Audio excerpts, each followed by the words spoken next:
ಇದಪ್ಪ match ಅಂದ್ರೆ ಎರಡನೇ ಬಾರಿ ನಮ್ಮ RCB ಕಪ್ಪೆತ್ತು ವನಿತೆಯರು ಎಲ್ಲ ರೌಂಡ್ ಹಾಕಿದ್ದಾರೆ ಅಂತ ಹೇಳ್ಬೋದು.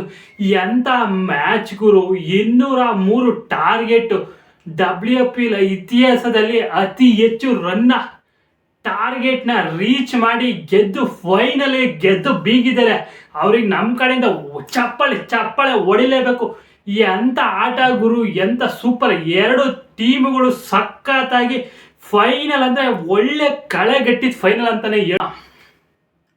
4ನೇ ಬಾರಿ ಕ್ವಾಲಿಫೈ ಆಗಿದ್ರು DC ಅವರಿಗೆ ಈ ಸರಿ ಕಪ್ಪು ಗೆಲ್ಲಕ್ಕೆ ಬಿಡ್ಲಿವಲ್ಲ RCB ಅವರು. ಇದು ಅಂದ್ರೆ RCB ಅಂದ್ರೆ ಎಂತ ಬ್ಯಾಟಿಂಗು. ಬೌಲಿಂಗ್ ಸ್ವಲ್ಪ ಹೊಡ್ಸ್ಕೊಂಡ್ರೆ ಬ್ಯಾಟಿಂಗ್ ಮಾತ್ರ ಚಿಂದಿ ಉಡಾಯಿಸ್ಬಿಟ್ಟಿದ್ದಾರೆ ಅನ್ಬೋದು. ಇದು ನಮ್ಗೆ ಬೇಕಾಗಿರೋದು ಜನಗಳಿಗೆ. ಈ ತರ ಮ್ಯಾಚ್, ಈ ತರ ಥ್ರಿಲ್ಲಿಂಗ್ ಮ್ಯಾಚ್ಗಳು ನೋಡಕ್ಕೆ. ಆ ತರ ಫೈನಲ್ ಮಾತ್ರ ಸೂಪರ್ ಆಗಿತ್ತು. ಫೈನಲ್ ಮಾತ್ರ ಕಳೆ ಎಷ್ಟು ಗಟ್ಟಿತ್ತು ಅಂದ್ರೆ ಎಲ್ಲರೂ ಎಡ್ಜಲ್ಲಿ ಕೂತ್ಕೊಂಡು ನೋಡಿದ್ದಾರೆ. ಅವ್ರು ಹೊಡಿಬೇಕಾದ್ರೆ ಫುಲ್ಲು ಬ್ಯಾಟಿಂಗ್ ಹೊಡಿಬೇಕಾದ್ರೆ RCB ಅವರು ಆಲ್ರೆಡಿ ಕೆಳಗಡೆ ಡೌನ್ ಆಗಿಬಿಟ್ಟಿದ್ರು. ಈ ನಮ್ಮ ಕ್ಯಾಪ್ಟನ್ ಮತ್ತೆ ಜಾರ್ಜೆವಾಲ್ ಏನ್ ಬ್ಯಾಟಿಂಗರು ಸೈಕ್ ಮಾಡ್ಬಿಟ್ಟಿದ್ದಾರೆ. ಒಂದ್ ಕಡೆ ಅವ್ರದ್ದು ಬ್ಯಾಟಿಂಗು ಮತ್ತೆ ಬೌಲಿಂಗ್ ಹೆಚ್ಚಾದ್ರೆ ಈ ಕಡೆ ಅವ್ರದ್ದು ಬ್ಯಾಟಿಂಗ್ ಬೌಲಿಂಗ್ ಇಬ್ರದ್ದು ಸೂಪರ್ ಸಖತ್ ಒಳ್ಳೆ ಥ್ರಿಲ್ಲಿಂಗ್ ಮ್ಯಾಚ್ ಅಂತಾನೆ ಹೇಳ್ಬೋದು. Last over lost in 3 ball ಇರೋ ತನಕನೂ ಒಳ್ಳೆ ಥ್ರಿಲ್ಲಿಂಗ್ ಮ್ಯಾಚ್ ಅಂತಾನೆ ಹೇಳ್ಬೋದು. ಮೊದಲನೇ ಬಾರಿಗೆ ಟಾಸ್ ಸೋತು ಬರ್ತಾರೆ ನಮ್ಮ DC ಅವರು. ಏನು ಮೊದಲೇ ಬಾರಿ ಹೊಡಿತಾ ಫಸ್ಟ್ ಬೇಗ ವಿಕೆಟ್ ಬೀಳುತ್ತೆ. ಅದಾಗಿದ್ಮೇಲೆ ಜಮೀಮಾ ಅವರು ಹೆವಿ ಒಳ್ಳೆ ಸಖತ್ ಪಾರ್ಟ್ನರ್ಶಿಪ್, ಸಖತ್ತಾಗಿ ಬ್ಯಾಟಿಂಗ್ ಆಡಿ 57 ರನ್ ಹೊಡಿತಾರೆ. ಆಮೇಲೆ ಲಾರಾ ಅವರು ಆಡ್ತಾರೆ. ಸೂಪರ್ ಬ್ಯಾಟಿಂಗ್ ಅಂತೂ ಸಖತ್ತಾಗಿತ್ತು. ನಮ್ಮ ಅರುಂಧತಿ ಅವರು ಒಳ್ಳೆ ಬೌಲಿಂಗ್ ಹಾಕಿದ್ರು. 1 ವಿಕೆಟ್ ಕಿತ್ತರು, 40 ರನ್ ಕೊಟ್ಟರು. ಓಕೆ, ಬೌಲಿಂಗಲ್ಲಿ ಮೀಡಿಯಮ್ ಎಲ್ಲರೂ ಹೊಡ್ಸ್ಕೊಂಡಿದ್ದಾರೆ. ಆದರೆ ಸೂಪರ್ ಬ್ಯಾಟಿಂಗ್ ಆಡಿ RCB ಕಡೆ ಬ್ಯಾಟಿಂಗ್ ಆಡಿದ್ದು ಯಾರು ಹೇಳಿ? ಪ್ರೀತಿ ಮತ್ತೆ ಜಾರ್ಜೆವಾಲ್. ಎಂತ ಸೈಕೋ ಪಾರ್ಟ್ನರ್ಶಿಪ್ ಅಂತೀರ, ಒಳ್ಳೆ ಸೂಪರ್ ಪಾರ್ಟ್ನರ್ಶಿಪ್. ಇಬ್ರದ್ದು ಏನ್ ಪಾರ್ಟ್ನರ್ಶಿಪ್ ಅಂತೀರ, ಚಿಂದತ ಪಾರ್ಟ್ನರ್ಶಿಪ್. ಆ ಪಾರ್ಟ್ನರ್ಶಿಪ್ ಬಂದಿದ್ಕೆ ನಮ್ ಇವತ್ತು RCB ಕಪ್ಪೆತ್ತಿ ಜಿಗಿದು ಕೊಂಡು ಬಿಸಾಕಿದ್ದಾರೆ. ನಮ್ಮ ಹುಡುಗರಂತೂ ಎಂತ ಮ್ಯಾಚು. 24, 25, 26 ನಮ್ಮ ಹ್ಯಾಟ್ರಿಕ್ ಗೆಲುವು ನಮ್ದು. RCB ಅವ್ರದ್ದು ಹ್ಯಾಟ್ರಿಕ್ ಗೆಲುವು. 24ರಲ್ಲಿ ನಮ್ಮ ವುಮೆನ್ಸ್ ಗೆದ್ರೆ, 25ರಲ್ಲಿ ನಮ್ಮ ಹುಡುಗರು ಗೆದ್ರು. ಇವಾಗ 26ರಲ್ಲಿ ನಮ್ಮ RCB ವನಿತೆಯರು ಗೆದ್ದು ತೋರಿಸಿದ್ದಾರೆ. ಏನು ಬ್ಯಾಟಿಂಗು ಸ್ಮೃತಿ ಅವ್ರದ್ದು.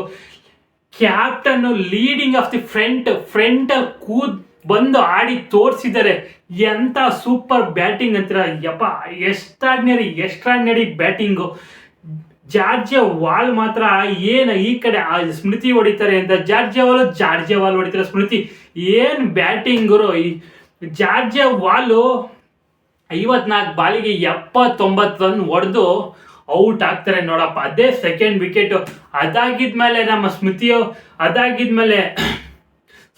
ಸ್ವಲ್ಪ ಡಲ್ ಆಗ್ಬಿಟ್ರು. ಅದಾಗಿದ್ಮೇಲೆ ರಿಚಾ ಘೋಷ್ ಅವರು 6 ರನ್ ಕೊಟ್ಟರು, ಕಾಂಟ್ರಿಬ್ಯೂಷನ್ ಕೊಟ್ಟರು. ಆದ್ರೂ ಸ್ಮೃತಿ ಮಾತ್ರ ಲಾಸ್ಟ್ ಅವ್ರಿಗೂ ಇದ್ದು ವಿಕೆಟ್ನ 87 ರನ್ನು ಕ್ಯಾಪ್ಟನ್ 87 ರನ್ ಹೊಡೆದು ತೋರಿಸಿದ್ದಾರೆ. ನಮ್ಮ RCB ಗೆಲ್ಲಕ್ಕೆ ಅವರೇ ಒಂದು ಕಾರಣ ಅಂತ ಹೇಳ್ಬೋದು. ಪ್ರೀತಿ ಮತ್ತೆ ಜಾರ್ಜೆವಾಲ್ ಎಂತ ಬ್ಯಾಟಿಂಗರು. ಸರಿ, ಕ್ರಿಸ್ ಹ್ಯಾರಿಸ್ ಮಾತ್ರ ಸ್ವಲ್ಪ 9 ರನ್ ಹೊಡಿತಾ ಇದ್ರು. ಸ್ಲೋ ಬಾಲ್ಗೆ ಹೆಂಗೋ ಔಟ್ ಆದ್ರೂ ರಾಧಾ ಯಾದವ್ ಲಾಸ್ಟ್ ಅವರ್ಲಿ ಏನ್ ಗುರು, ಫಿಯರ್ಲೆಸ್ ಬ್ಯಾಟಿಂಗು. 2-4 ಸಖತ್ತು. ಎಂತ ಬ್ಯಾಟಿಂಗ್. ರಾಧಾ ಯಾದವ್ ಮಾತ್ರ ಸಖತ್ ಬ್ಯಾಟಿಂಗ್ ಆಡಿದ್ರು.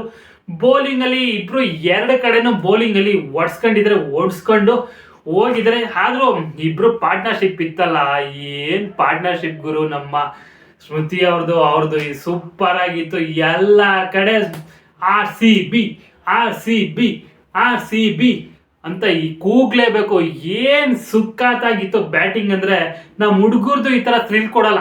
ಆ ತರ ವುಮೆನ್ಸ್ ಸೂಪರ್ ಆಗಿ ಬ್ಯಾಟಿಂಗ್ ಆಡಿ ನಮ್ಮ 2ನೇ ಬಾರಿ ಚಾಂಪಿಯನ್ ಆಗಿದ್ದಾರೆ. ನಮ್ಮ RCB ಅವರು 2ನೇ ಬಾರಿ ಚಾಂಪಿಯನ್ ಆಗಿದ್ದು ನಿಮ್ಗೆಲ್ಲರಿಗೂ ಖುಷಿ ಆಗಿದೆ ಅನ್ಕೊಂತೀನಿ. ನೀವು RCB ಅಂತ ನಂಗೆ ಕಮೆಂಟ್ ಮಾಡಿ. ಜೈ RCB.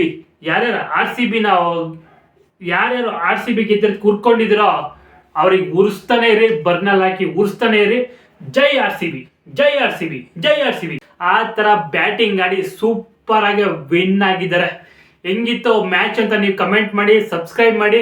ಇಂಥ ಬರ್ತಾ ಇರ್ತವೆ ಅದನ್ನೆಲ್ಲ ಫಾಲೋ ಮಾಡಿಕೊಂಡು ಸಬ್ಸ್ಕ್ರೈಬ್ ಮಾಡ್ಕೊಂಡು ಸಪೋರ್ಟ್ ಮಾಡಿ ನಮಗೆ. ಜೈ ಆರ್ ಸಿ ಬಿ, ಜೈ ಆರ್ ಸಿ ಬಿ ಅಂತ ಕಮೆಂಟ್ ಮಾಡಿ. ಅದು ಮಾತ್ರ ಮಿಸ್ ಮಾಡಿ. ಜೈ ಆರ್ ಸಿ ಬಿ, ಜೈ ಆರ್ ಸಿ ಬಿ ಅಂತ ಕಮೆಂಟ್ ಮಾಡಿ, ಮಿಸ್ ಮಾಡಬೇಡಿ. ಓಕೆನಾ? Good night.